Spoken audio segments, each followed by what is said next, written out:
తెలంగాణలో దొంగలు పడ్డారు. అలాంటి దొంగలు కాదు, అడవుల్ని మేసే బందిపోటు దొంగలు, భూముల్ని బుక్కబెట్టే తోడు దొంగలు, ప్రకృతి వనరుల్ని చెరబట్టే గజ దొంగలు. పాలకులా వీళ్ళు భూభక్షకులు. హైదరాబాద్ సెంట్రల్ యూనివర్సిటీలో రేవంత్ సర్కార్ చేసిన భూ దురాక్రమణ వేల కోట్ల కుంభకోణం. 1-2 కాదు, 10,000 కోట్ల పచ్చి స్కామ్. రేవంత్ ప్రభుత్వం చేసిన ఈ అవినీతి బాగోతాన్ని ఆధారాలతో సహా బయటపెట్టారు బీఆర్ఎస్ వర్కింగ్ ప్రెసిడెంట్ కేటీఆర్. బీజేపీతో కుమ్మక్కై భూముల్ని మింగేసిన కుట్రల్ని ఎండగట్టారు. భూముల రేట్లు మార్చి లేని విలువను ఉన్నట్టు చూపించి ఏకంగా ఆర్బీఐనే తప్పుదారి పట్టించి రేవంత్ చేసిన స్కామ్ను పూసగుచ్చినట్టు వివరించారు కేటీఆర్. తనది కాని భూమిని టీజీఐఏసీతో తాకట్టు పెట్టించి రిజర్వ్ బ్యాంక్ గైడ్ లైన్స్ను గోడ అవతల పారేసి అక్షరాల 10,000 కోట్లు నొక్కేసిన దుర్మార్గపు వైనాన్ని ఈ ప్రపంచానికి తెలియజేశారు కేటీఆర్.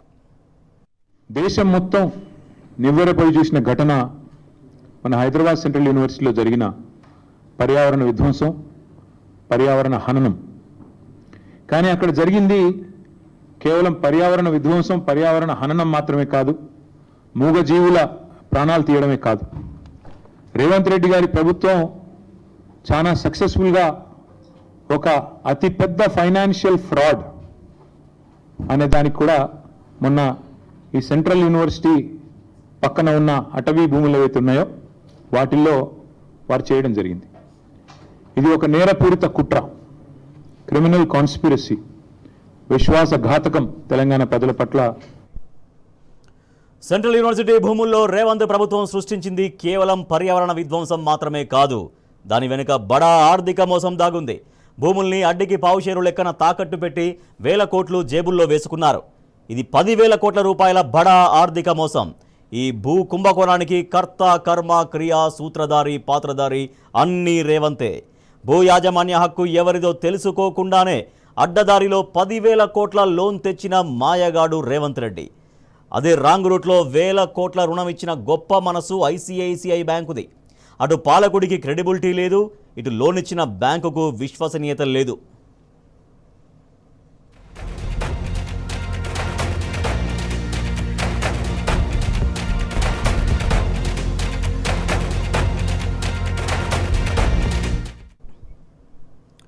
కాంగ్రెస్ ప్రభుత్వం వచ్చిన తర్వాత ఉద్ధరించింది ఏముంది? గత 16 నెలలుగా డిసెప్షన్, డిస్ట్రక్షన్, డిస్ట్రాక్షన్. ఇది కాంగ్రెస్ 3D సూత్రం. ఆ విధ్వంస ఫార్ములాను పట్టుకొని పేదలు, మధ్యతరగతి బతుకుల్ని నాశనం చేశారు. అన్నం పెట్టే రైతుల కడుపు కొట్టారు, ప్రజల్ని చిత్రహింసలు పెట్టారు. ఇక ఇప్పుడు ప్రకృతి మీద పడ్డారు. జనం దృష్టిని డైవర్ట్ చేసి భయంకరమైన ఆర్థిక దోపిడీకి పాల్పడింది రేవంత్ ప్రభుత్వం. హైదరాబాద్ సెంట్రల్ యూనివర్సిటీలో జరిగిన పర్యావరణ విధ్వంసం భరతమాతనే కన్నీళ్లు పెట్టించింది. హెచ్సిఏలో పర్యావరణ విధ్వంసం మూగ జీవుల మరణ మృదంగా మాత్రమే జరగలేదు. అక్కడి అటవీ భూముల్ని అడ్డం పెట్టుకొని ఒక అతి పెద్ద ఆర్థిక మోసానికి రేవంత్ సర్కార్ పాల్పడింది. ఇదొక నేరపూరిత కుట్ర. నమ్మి ఓట్లేసిన తెలంగాణ ప్రజల పట్ల కాంగ్రెస్ విశ్వాసఘాతుకం. ఈ కాంగ్రెస్ ప్రభుత్వం వచ్చిన తర్వాత గత 15-16 నెలల్లో వీళ్ళు ఒకటే సింపుల్ మంత్రం పెట్టుకున్నారు. 3D Mantra: deception, destruction and distraction. Deception అంటే మోసం, డిస్ట్రక్షన్ అంటే విధ్వంసం, డిస్ట్రాక్షన్ అంటే దృష్టి మళ్లించడం.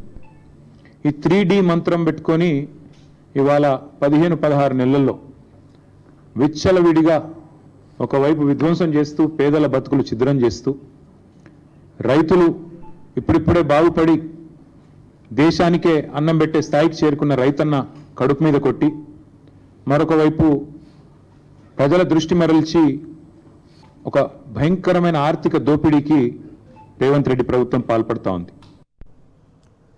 పండగ పూట రాత్రికి రాత్రి బుల్డోజర్లు దింపి 100 ఎకరాల్లో చెట్లను కూల్చివేసి మూగ జీవాలకు నీడ లేకుండా చేసి రేవంత్ ప్రభుత్వం సాగించిన దమనకాండ వెనుక భారీ ఆర్థిక దోపిడీ ఉంది.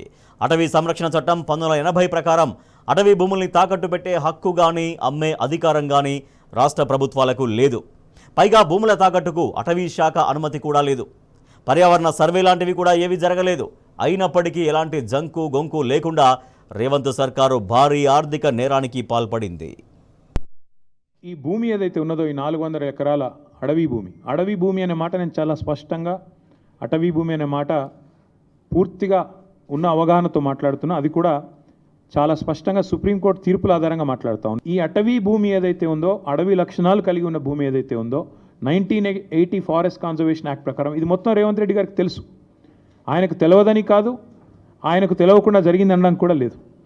ఎలాంటి ఎన్వైరన్మెంటల్ ఇంపాక్ట్ అసెస్మెంట్ జరగలేదు అని చెప్పి మరి అటవీ శాఖ అనుమతి లేదు, ఎన్వైరన్మెంటల్ ఇంపాక్ట్ అసెస్మెంట్ లేదు, ఇంకా ట్రాన్స్ఫర్ కూడా టైటిల్ది పూర్తిగా కాలేదు. అయినప్పటికీ ఫైనాన్షియల్ ఇన్స్టిట్యూషన్స్ని వెంటనే ఆగమేఘాల మీద ప్రభావితం చేసి ప్రభుత్వ అధికారులు మరి మిస్లీడ్ చేసినారా, ముఖ్యమంత్రి వాళ్ళని డైరెక్ట్ చేసినారా తెలియదు, మరి ఒక భారీ ఆర్థిక నేరానికి పాల్పడ్డారు. ఇక రేవంత్ ఆర్థిక దోపిడీకి ఒక బీజేపీ ఎంపీ అండదండలు పుష్కలంగా ఉన్నట్టు తెలుస్తోంది. బీజేపీ ఎంపీ ఒకరు పూర్తి స్థాయిలో సహకరించి trust investment adviser private limited అనే బ్రోకర్ కంపెనీని పట్టుకొచ్చాడు. ఎస్సీయూ భూముల కాన్సెప్ట్ వివరించాడు. ఎఫ్ఆర్బిఎంను బైపాస్ చేసి డబ్బు తెస్తామని చెప్పాడు. ప్రతిఫలంగా తమకు కమిషన్ ఇవ్వాలని ఆ కంపెనీ కోరింది. ట్రస్ట్ ఇన్వెస్ట్మెంట్ అడ్వైజర్ అనే కంపెనీకి రాష్ట్ర ప్రభుత్వం 169 కోట్లు లంచం ఇచ్చింది. ఆ తర్వాత బీకన్ ట్రస్టీషిప్ అనే మరో కంపెనీ సీన్లోకి ఎంటర్ అయింది. ఆ కంపెనీని ముందు పెట్టి ఆర్థిక మోసానికి స్కెచ్ గీశారు. సుప్రీంకోర్టు తీర్పు రాగానే 75 కోట్లకు ఎకరం చొప్పున 400 ఎకరాల భూమిని టీజేఐసీకి బదలాయిస్తున్నట్లు రాష్ట్ర ప్రభుత్వం ఒక జీవో పాస్ చేసింది. జీవో మాత్రమే ఇచ్చారు, కానీ ఆ భూమిని ఏలినేషన్ చేయలేదు. సేల్ డీడ్ లేదు, మ్యూటేషన్ కూడా జరగలేదు. అంటే ప్రభుత్వానికి ఆ భూమిపై ఓనర్షిప్ రాలేదు అన్నట్టే. ఇక టీజీఐసీకి ఆ భూములపై ఓనర్షిప్ అస్సలే లేదు. తనది కాని భూమిని బ్రోకర్ కంపెనీ మాటలు విని అడ్డగోలుగా తాకట్టు పెట్టేశారు. ఎంత మోసం, ఎంత దగా! ముఖ్యమంత్రి గారికి ఒక బీజేపీ ఎంపీ పూర్తి స్థాయిలో వెనుక ఉండి సహకరించి ఒక బ్రోకర్ కంపెనీని తీసుకొచ్చారు.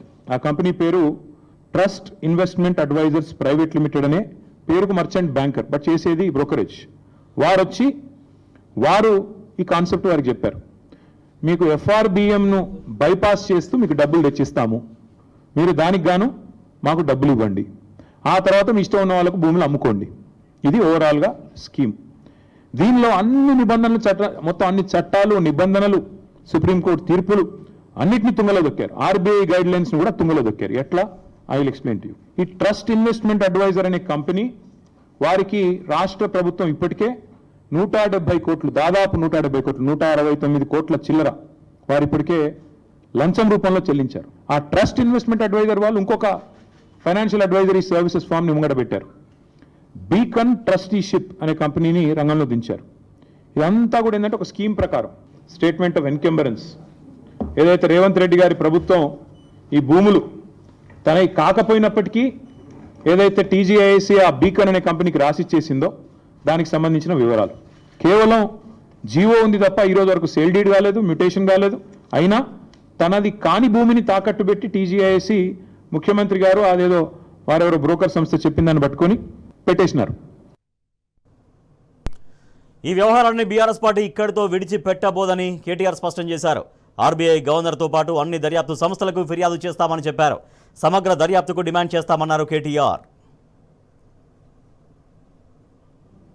That Union Finance Ministry asked RBI to investigate this matter.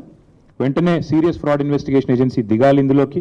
SEBI also should focus on this.